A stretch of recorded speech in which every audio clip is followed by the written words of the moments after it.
7 দিন দরকার না খেয়ে থাকবো, রাস্তায় শুয়ে থাকবো, এবং ডাকাতের হরতাল দিয়ে এই সরকারকে বিদায় করে আল্লাহর রাস্তায়।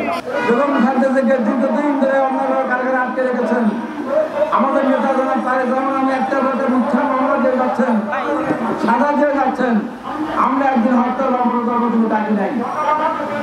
এখন জনগণের স্বার্থে, ভোটের স্বার্থে, জনগণের স্বার্থে জনগণ আমাদের বলা শুরু করেছে 7 দিন দরকার না খেয়ে থাকবো, রাস্তায় শুয়ে থাকবো, এবং ডাকাতের হরতাল দিয়ে এই সরকারকে বিদায় করে আল্লাহর রাস্তায়।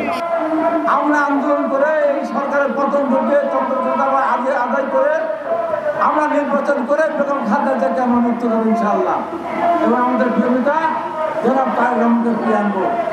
অসভ্য সরকারের আমলে বেগম খালেদা জিয়া তারেক রহমান মুক্তি আমরা আশা করি। খুব বেশি সময় নেই, 2 হাজার সময় দিয়ে দেবো, আমরা সময় দেবো না। তবে আমি এই প্রেসিডেন্ট আগে অনেকগুলো আমি কথা বলেছিলাম, সবগুলি কার্যকর হয়েছিল। এটুকু বলবো, এই আমলে আর রাষ্ট্রের ক্ষমতা ফিরে আসতে পারবে না, ওদের অধীনে নির্বাচন হবে না। ওরা কিন্তু ভিসা নীতির কথা বলে আমরা হরতাল করবো, অবরোধ করে ভাঙচুর করে মামলা দেবেন, ভিসা নীতি আগে আমরা তো হরতাল করে দেই না, আমরা হরতাল অবরোধ দেবো না। লক্ষ মানুষ রাজপথে সে বলবো আপনারা আমাদের গুলি চালাবেন, একটা করে স্যাংশন করবেন, একটা করে গুলি চালাবেন, একটা করে ভিসা নীতি আত্মা করবেন, আমাদের কোনো অসুবিধা নাই, সুবিধা হয়ে যান। যুদ্ধ করে স্বাধীনতা অর্জন করেছিল, 1 সাগর রক্তের বিনিময়ে স্বাধীনতা অর্জন করেছিল। তারা তাদের প্রতিনিধিকে ইচ্ছা মতো, পছন্দ মতো নির্বাচিত করতে চায়।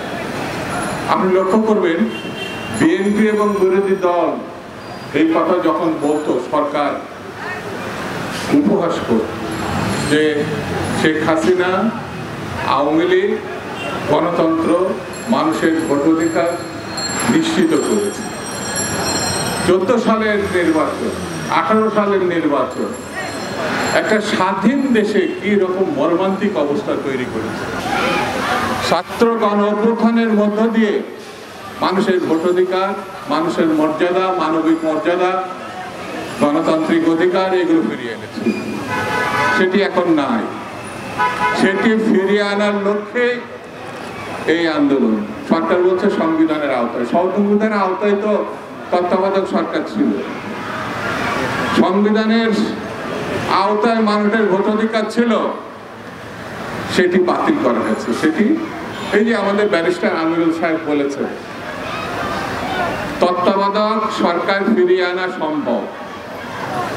সংবিধান রচনাকারীদের মধ্যে তিনিও একজন। একসময় তিনি আওয়ামী লীগ করতেন, মুক্তিযুদ্ধের সময় মুক্তিযোদ্ধাদের নেতৃত্ব দিয়েছেন, আমাদের কুষ্টিয়ার লোক। তাকে এখন আর ভালো চোখে আওয়ামী লীগ দেখছে না। আমি শুধু এই কথাটা আপনাদের আজকে বলি, সরকার খুব বেশি দিন নাই, এই বছর পার করা তার জন্য কঠিন হয়ে যাবে। সরকার বেশি দিন নাই, কারণ হচ্ছে এই দেশের মানুষ কারণ জুলুমবাজকে, ক্ষমতা অপহরণকারীকে, গণতন্ত্র নস্যাৎকারীকে এই দেশবাসী কখনো পছন্দ করেনি, মেনে নেয়নি। এটা মুক্তিযুদ্ধের কনসেপ্ট। সে যায়, সে যত বড় শক্তিশালী হোক না কেন, জিয়া খান, আইয়ুব খানকে বিতাড়িত করেছে এই দেশের মানুষ। এটা মনে রাখতে পারবে। এই জিনিসটা যদি বর্তমান সরকার মনে রাখেন, এই অবৈধ সরকার, নিশিরাতের সরকার যদি মনে রাখে, তাহলে তার জন্য ভালো, দেশের জন্য ভালো, দেশের মানুষের জন্য ভালো। আমি এই সরকার সহজে ক্ষমতা ছাড়বে এটা আমি মনে করি। ক্ষমতা ছাড়াতে হবে। কর্তৃত্ববাদী স্বৈরতান্ত্রিকরা সহজে ক্ষমতা ছেড়েছে, বিশ্বে এরকম নজির নাই, বাংলাদেশেও নাই।